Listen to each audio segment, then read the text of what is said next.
आप सबको ये तो पता ही है कि हमारा हार्ट धड़कता है तो अपने हर एक धड़कन के साथ ही ब्लड को पंप भी करता है। शरीर के हर एक ऑर्गन तक पहुंचाता है ब्लड को। आप में से हर कोई ये जानना चाहेगा कि जब दिल धड़क कर खून को पहुंचाता है शरीर के हर एक अंग तक, हर एक टिश्यू तक, तो हृदय से शरीर के अंगों तक खून को पहुंचाने वाला माध्यम क्या होता है, वो कैसे काम करता है और उसकी संरचना क्या होती है। और इस वीडियो में हम यही जानने का प्रयास करेंगे। देखिए, हमारे हृदय से जुड़ी रहती है शरीर के विभिन्न अंगों तक पहुंचाने के लिए रक्त वाहिकाएं, और यही रक्त वाहिकाएं शरीर से डीऑक्सीजनेटेड ब्लड को हृदय में वापस भी ले जाती हैं। फिर डीऑक्सीजनेटेड ब्लड को ब्लड वेसल वापस फेफड़ों की तरफ ले जाता है। फेफड़ों से यही ब्लड ऑक्सीजन लेते हैं और दोबारा से ये खून जाते हैं हृदय की तरफ, और हृदय दोबारा से इस ब्लड को पंप करके इस ऑक्सीजनेटेड ब्लड को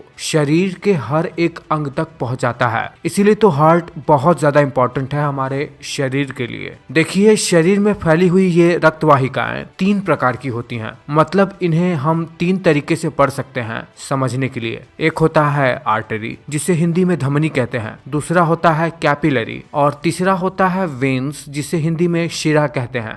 देखिए, सबसे पहले जान लेते हैं कि इस हार्ट से खून को शरीर के बाकी अंगों तक ले जाने वाले आर्टरी का विस्तार कैसे हुआ है। देखिए, हृदय से लगा हुआ ऊपर की ओर ये जो बड़ी सी पाइप आप देख रहे हैं, इसे कहते हैं आओर्टा। ये हमारे शरीर में ब्लड को पहुंचाने के लिए सबसे बड़ी रक्तवाहिका है। इसे आप हमारे शरीर का नेशनल हाईवे समझिए। ये सबसे मोटी रक्तवाहिका होती है, जो कि ऊपर की ओर लगभग 3 सेंटीमीटर तक डायामीटर में होती है, और नीचे आते आते एब्डोमेन में ये 1.8 सेंटीमीटर तक हो जाती है। देखिए, जब हृदय से ब्लड पंप होता है तो शुरुआत में ये बहुत ही हाई प्रेशर से आयोर्टा में आता है। इसीलिए जो आयोर्टा होता है, जो कि सबसे बड़ी आर्टरी होती है, उसकी दीवार कंपैरेटिवली ज्यादा मोटी होती है, जो ब्लड के तेजी से आ रहे प्रेशर को झेल सके। और जैसा कि आप देख पा रहे होंगे, इसी आयोर्टा से किडनी भी जुड़ा रहता है, और ये आयोर्टा से 2 आर्टरी निकल रही है, 2 पैर की तरफ और 2 हाथों की तरफ। और यही हाथों से जुड़ी हुई आर्टरी ब्रेन को चली जा रही है। आयोर्टा से जुड़ी हुई ब्रांच को आर्टरी कहते हैं, और यही आर्टरी फर्दर और ब्रांचेस में बढ़ते हुए आर्टेरियोल्स बन जाता है, जो कि पतली पतली होती हैं।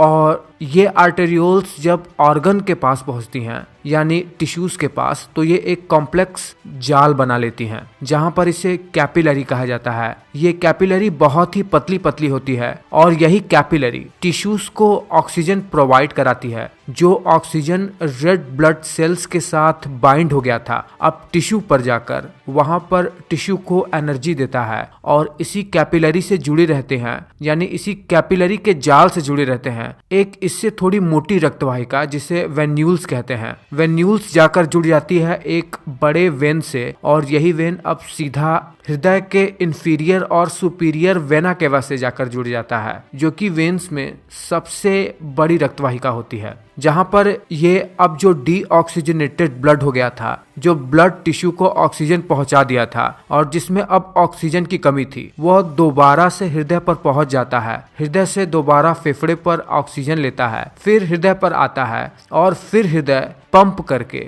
दोबारा से ऑक्सीजनेटेड ब्लड को शरीर तक पहुंचाता है। चलिए, आप इतना तो समझ गए होंगे। अब आपको थोड़ा इसके एनाटॉमी भी पढ़ा देते हैं। ये बता देते हैं कि इसकी संरचना होती कैसे है। देखिए, ब्लड वेसल्स मेनली 3 लेयर से मिलकर बनी हुई होती है। ब्लड वेसल की बाहरी लेयर को कहा जाता है ट्यूनिका एक्सटर्ना, जो कि कनेक्टिव टिश्यू और इलास्टिक टिश्यू से मिलकर बनी हुई होती है। इसके बीच वाले लेयर को ट्यूनिका मीडिया कहते हैं, जो कि स्मूथ मसल और इलास्टिक फाइबर से बना होता है। इसी की वजह से ब्लड वेसल्स डायलेट और कॉन्स्ट्रिक्ट होती हैं। और इसके सबसे अंदरूनी वाले लेयर को ट्यूनिका इंटीमा कहते हैं, जो कि एपिथेलियल सेल से मिलकर बनी हुई होती है। पर ध्यान रहे, कैपिलरी केवल एक लेयर से मिलकर बनी हुई होती है, जो कि ट्यूनिका इंटीमा होती है। एपिथेलियल सेल्स से मिलकर बनी हुई लेयर वही जो वेन्स होती हैं उसमें एक स्पेशल फीचर और जुड़ जाता है कि इनमें ब्लड वेसल्स के अंदरूनी वॉल पर कुछ वॉल्व्स होते हैं जो कि ब्लड के बैकवर्ड फ्लो को रोकने का काम करते हैं। इसी के वजह से ही वेन्स में ब्लड का फ्लो केवल एक ही डायरेक्शन में होता है,